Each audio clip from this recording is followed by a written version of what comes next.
Welcome to Climate Now, a podcast that explores the ideas, technologies, and the practical, on-the-ground solutions that we'll need to address the global climate crisis and achieve a net zero future. I'm James Lawler, and if you like this episode, leave us a review wherever you get your podcasts, share this episode with your friends, or tell us what you think at contact@climatenow.com.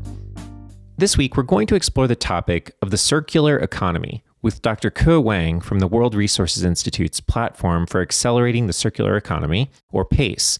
Later on in the podcast, we'll speak with Laura Wittig, who founded Brightly, which is a website that's focused on connecting people with information and products to foster more climate-friendly consumption. Together, our guests this week will help us understand the concept of the circular economy and how it's different from our current economic system. Some questions that we'll consider are, how can we be more sustainable in what we produce and how we use goods and materials? Can the circular economy scale so that our economy becomes less wasteful and more resourceful? Is it even theoretically possible that our waste could be recycled or repurposed to generate a near closed loop system? We'll start the conversation with Dr. Wang for an introduction to the circular economy and to share some examples for how it works in practice. We'll then dig into the challenges around waste and recycling before discussing at greater length where individual consumers fit into the picture.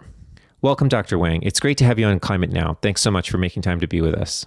Thanks for having me, James. So what do we mean when we say circular economy? When people hear circular economy, probably the first thing that pops into their mind is recycling, right? Recycling is a very important part of circular economy, but circular economy is so much more than just recycling. Maybe to explain what's circular, let's start with what's linear. So our current way of working in the economy, that we extract materials from the planet, right? By mining, by agriculture, we make them into the stuff that we use every day, and then we throw them away at the end. And that cycle is getting faster and faster because we are encouraged to consume more and use more. So now the world is extracting about 100 billion tons of materials a year, and that's 3 times as much as back in the 1970s. Wow. And it's projected to double again by 2050.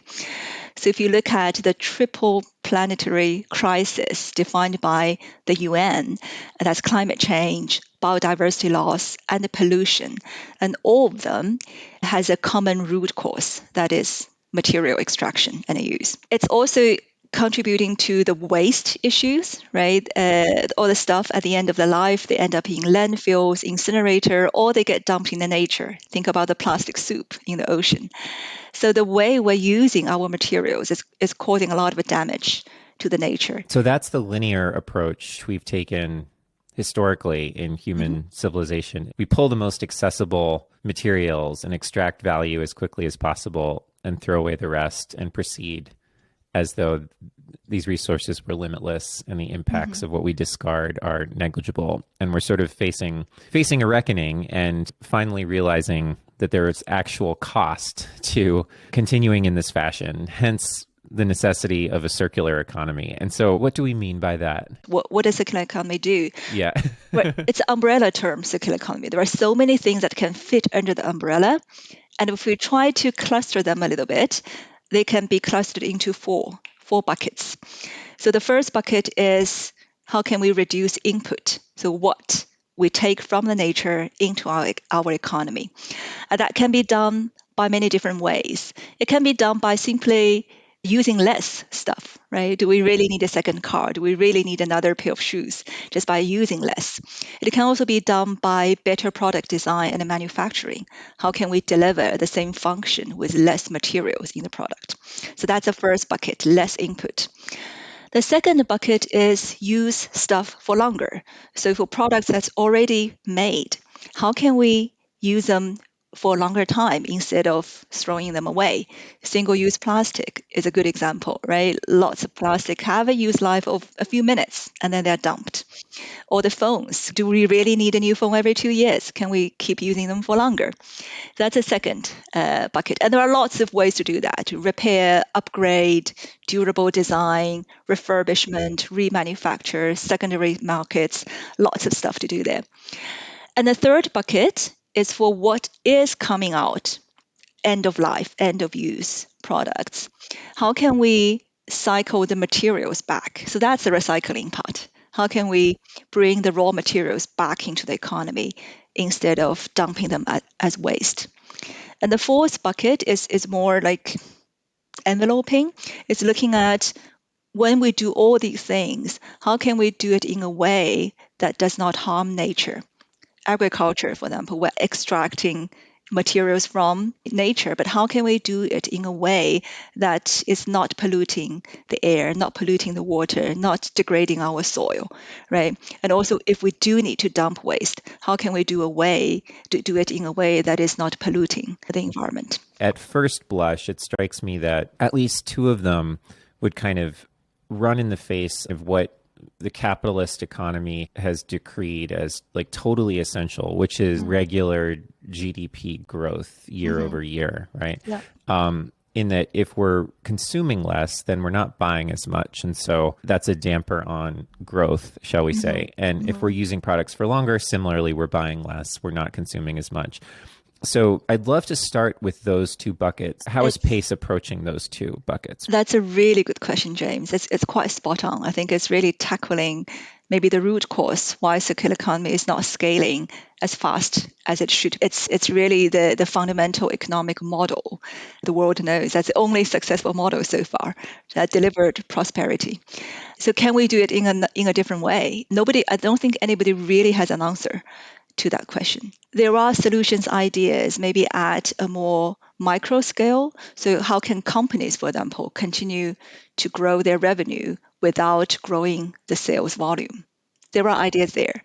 So there are things called circular business models where companies charge based on the function and the performance of a product instead of selling the ownership of the product. For example, lamps for illumination. So you can either sell the lamp itself, or you can sell the light it generates. So there are companies who are, hitting contracts with, for example, airports, and the company basically is responsible for delivering the whole illumination system and charge the airport for the light delivered. And that would give a company incentives. So all of a sudden, all the light bulbs, LEDs become an asset of the company, right? So if they can deliver the same amount of light with less stuff, they increase their profit. So these are kind of new business models which could potentially be a win-win for both, financially and also environmentally.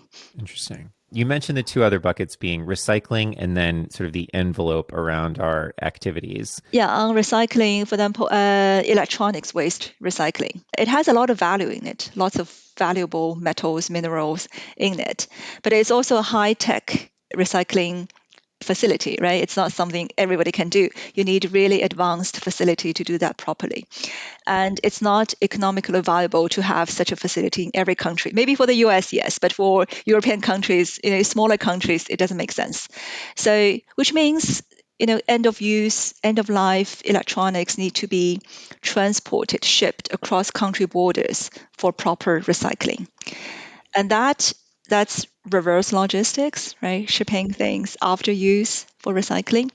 And that's heavily regulated because electronic waste is hazardous. This reverse logistics is very costly, very time consuming, very inefficient. So from an economic point of view, from a business point of view, it is not a very viable supply chain yet. So then we bring companies who would like to do more recycling, but are facing this practical challenge, and with the public sectors, be it national governments or be it multilateral organizations together to say, hey, we understand why the regulation is there, but what practical solutions can be found to make this recycling operation a bit more efficient, so the recycled material can be a bit more competitive with the virgin materials. So you recently published a paper along with colleagues from WRI, NREL, National Renewable Energy Lab, and Chatham House, which is called Circular Economy as a Climate Strategy, Current Knowledge and Calls to Action. The paper synthesizes the role that the circular economy can play in mitigating and adapting to climate change in particular. It then identifies actions that can be taken to accelerate the circular economy strategies where they can be most effective and contribute to climate goals.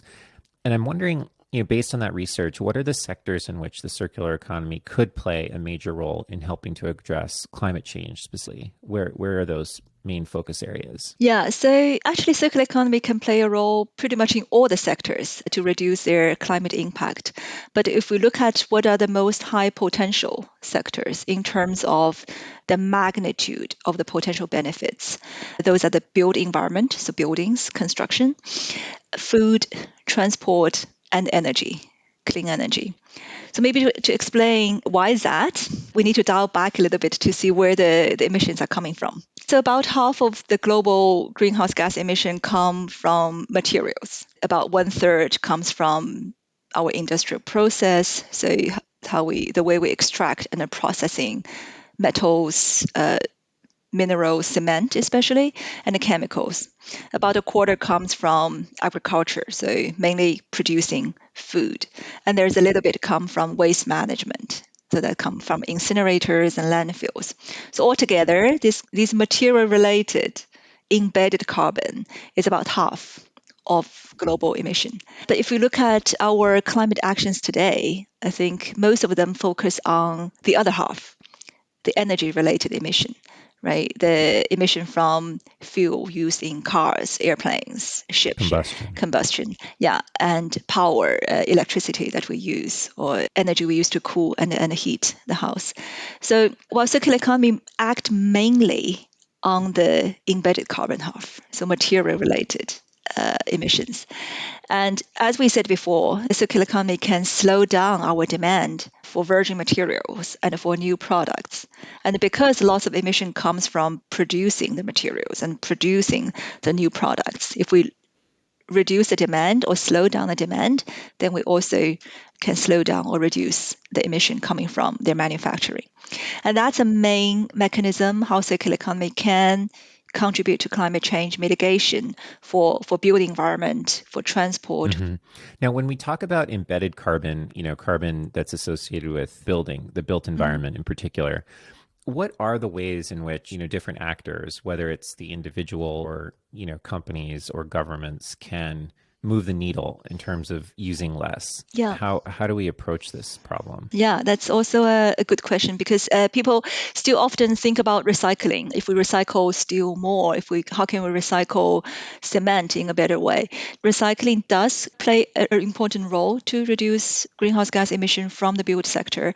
But as you already said, the strategies with higher potential is more in the upstream, right? How can we reduce the floor area per person, and how can we design buildings with less materials?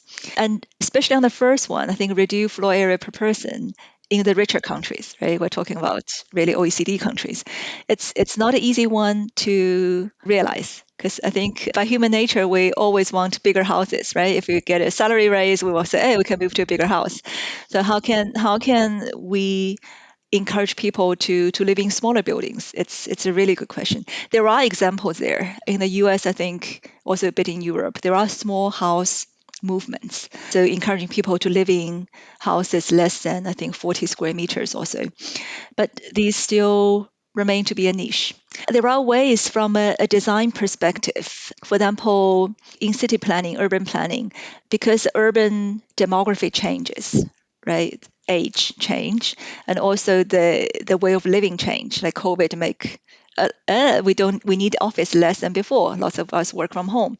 So the people's needs change, and how can buildings also be adaptable to adapt to people's needs? So there are research looking at how buildings can be designed in a way that are more adaptable. They can be repurposed more easily. One of the high-level takeaways from the report was that the largest potential greenhouse gas emission reductions through circularity come from consumption-side measures and product design measures. Can you just name a few examples of circular consumption-side measures and design measures that you've seen taken, and by whom, and how well are they working? Paint us a picture of what that means. Yeah, there are lots of examples. I think earlier we mentioned the small house movement, right? Encouraging people to live in smaller houses. So examples on product design, there's a Dutch company designing smartphones in a modular way. So they can be repaired, everything is like Lego blocks that you can take out a component and replace it for repair. There are fashion brands who are looking to timeless design. So quite the opposite of fast fashion, which, they're designed to go out of fashion very soon. There are companies looking to how can they design timeless fashion so people are emotionally bonded to it for longer. So there are lots of examples at different levels. I would say most of these are still small in scale, so they're still pretty far from the scale that's needed to really make a substantial impact. So consumer education is one aspect, right? It's an important intervention, but it might be slow. It might take time to reach the scale, to change really consumer behavior at mass. Consumer behavior is in fact exactly what our next guest, Laura Wittig, is trying to influence. Laura is the founder and CEO of Brightly, a company that helps consumers make eco-friendly choices in how they spend their money, which we just learned can potentially have a big impact on climate change and can help us move towards a more circular economy. Laura spent her career building, designing, and writing for companies like Google, Amazon, and Adobe. She went from being a typical American consumer to reflecting on her own consumption habits, eventually leveraging her experience in tech to empower what she calls conscious consumerism. Laura, it's great to have you on the podcast. Thanks so much, James. I'm excited to be here. Can you start by telling us what is Brightly and what exactly are you trying to accomplish? We exist to connect consumers all over the world with the best information, the best products, brands, stories, etc. out there in the lens of conscious consumerism. So everything from understanding what certain labels mean on products to talking about how an avocado glut right now is happening in Australia. So getting people to understand how our food supply chain impacts our daily lives. We kind of cover it all because from my perspective, there's not been a company out there that has tackled the problem of quote unquote conscious consumerism in a more encompassing way. And to do it from a realistic, authentic perspective is really important to us. So having conversations about confusing things that I myself might not be a huge expert in, but getting an expert, discussing things, and doing it from a really, really thoughtful and authentic point of view. What does conscious consumerism mean for the uninitiated? Absolutely. There's not a standard definition, but the one that seems to be circling up the most and the one that I really identify with is making positive, impactful, thoughtful choices when you go out to spend your money. So some people say shopping with your values, voting with your dollars, etc. There's a lot of that type of frame of reference. But I've always thought about, as individuals, we all have different values. And you might put sustainability as one of your core values, but there's so many different lenses there, right? Do you care the most about products that are made with fair trade certifications? Maybe you're a vegan, and so you really only want to eat vegan food and purchase vegan-friendly products. It's a very personal journey that most of us are on. And so it's another reason why treating the landscape as a one-size-fits-all perspective or problem is definitely a mistake in my mind. Mm-hmm. It seems as if every consumer-facing company wants to wear the mantle of sustainability, right? And they want to be able to say that their products are green or that they do this and that. How can consumers sort of protect themselves against false claims? I'm wondering what your kind of advice to people might be along those lines. A lot of times people will say, well, what about the kind of evil corporations of the world, if you will, who are coming out and doing these more or less greenwashing campaigns with products? I like to look at it from two different angles. Number one, having a big corporation in today's day and age come out and make small steps towards sustainability in their company is actually a really big deal. I think Coca-Cola is an example, right? People like to think of that company as a big behemoth that has had a lot of impact, for lack of a better word, on the world around us. They've started to test a new type of bottle that's made of different types of plastics that are supposedly going to degrade in a more eco-friendly way. Now, granted, is that the most perfect solution? Absolutely not. Same thing with Starbucks, trying to get people to reuse reusable cups. Because consumers are pushing on these companies, the companies are starting to realize, hey, if we don't start to bake in more sustainable practices into the way we do business, we are going to be absolutely not in a good place from a revenue perspective. And so conscious consumerism is making a difference. So first of all, take a deep breath. Pick what matters the most to you in terms of your personal values, and then do a little bit of research. Mm-hmm. One question that we have related to that is, how does Brightly, sort of practically speaking, reduce the climate impacts of consumerism? How do you quantify the reduction or benefits of various products and brands? And how do you select the brands or partners that are then featured on Brightly? I was actually just kind of going through this thought process recently with a team. Brightly actually directly levels up to one of the UN Sustainable Development Goals, number 12, which is related to responsible consumption and trying to get that to become more of a trend or part of our daily life. And within that goal number 12, there's different areas of focus, such as the circular economy, food waste, and even one of the big points of that goal also talks about getting corporations to do better. So Brightly actually hits on quite a few of these things in a bunch of different ways. So number one, we're obsessed with waste around here. And as a matter of fact, if I had to pick one vector of conscious consumerism for Brightly to focus on, it would be waste. That's where a lot of our resources are spent. So getting people to think more critically about single-use items. One of the products that Brightly actually developed ourselves, because we, in addition to vetting products through a variety of sustainability criteria, such as supply chains, materials, etc., we also do occasionally develop our own products where we see a big need. And one that we recently came up with was the concept of greeting card waste around the holidays, because I don't know about you, but my family loves to send out cards and we all like to see them and then they go in the trash after a few months. And so we thought a lot about this and we thought, how could you make a product that serves a purpose as a greeting card, but also helps people reduce waste and is a multi-use product? It's actually a greeting card that also is a Swedish dishcloth. A Swedish dishcloth, for listeners who you're not familiar with, it's a sustainable version of a paper towel. They don't last forever, but they last a really long time. And when you're done using that dishcloth, you can actually compost it.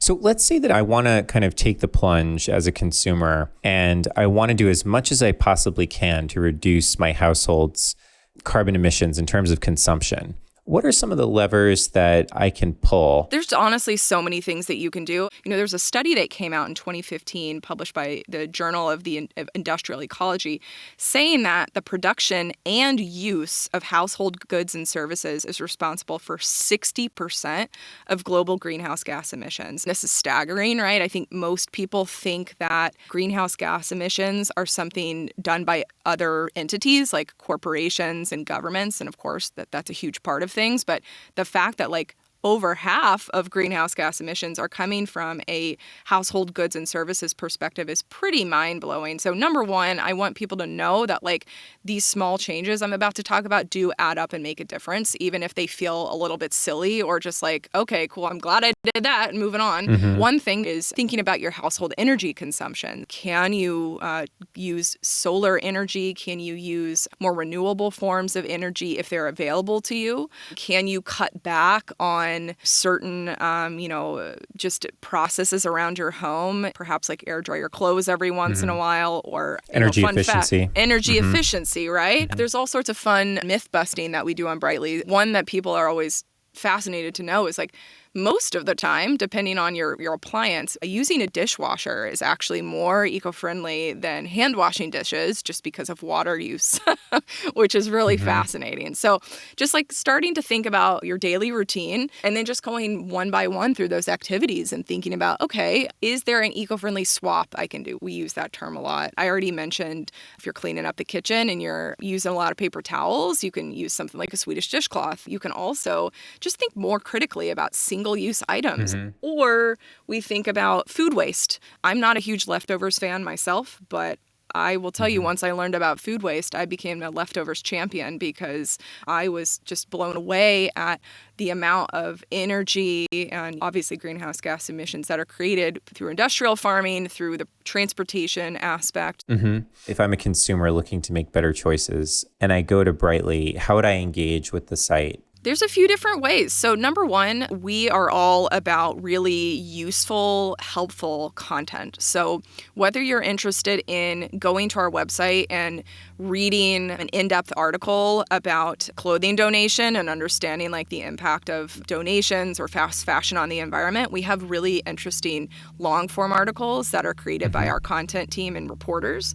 We also are very well known for our short form videos on social media. So we do a lot of hacks and quick short form tips for people on like TikTok and Instagram. One of our most popular series is called Buy This, Not That. And it literally just compares the eco-friendly swap to a non-eco-friendly swap. We also have a community. So we have thousands of brand ambassadors who have literally raised their hand and said like, hey, I love what Brightly is doing. I want to help support in whatever way possible. So many of those ambassadors are part of our community space where people can hop on and ask each other questions. So you could say like, hey, I'm a new mom, which I am myself, trying to figure out all of these things that go along with a new baby. It feels very wasteful. How can I learn from other community members? So people jump in and help answer questions there as well. And then, of course, from a Brightly perspective, we're there to help facilitate conversations and jump in with, researched information in that perspective as well. That was Laura Wittig, founder of the website brightly.eco, which helps consumers make more sustainable choices in their daily lives, like offsetting the waste from the 2 billion Christmas cards mailed each year. Earlier in the program, Dr. Wang introduced us to some of the key concepts behind the circular economy, which could be valued at $4.5 trillion by 2030. For example, the consumer goods industry could capture up to $110 billion by the end of the decade by optimizing its packaging for circularity. But obviously, a lot has to change between now and then to reap those benefits, both financial and environmental.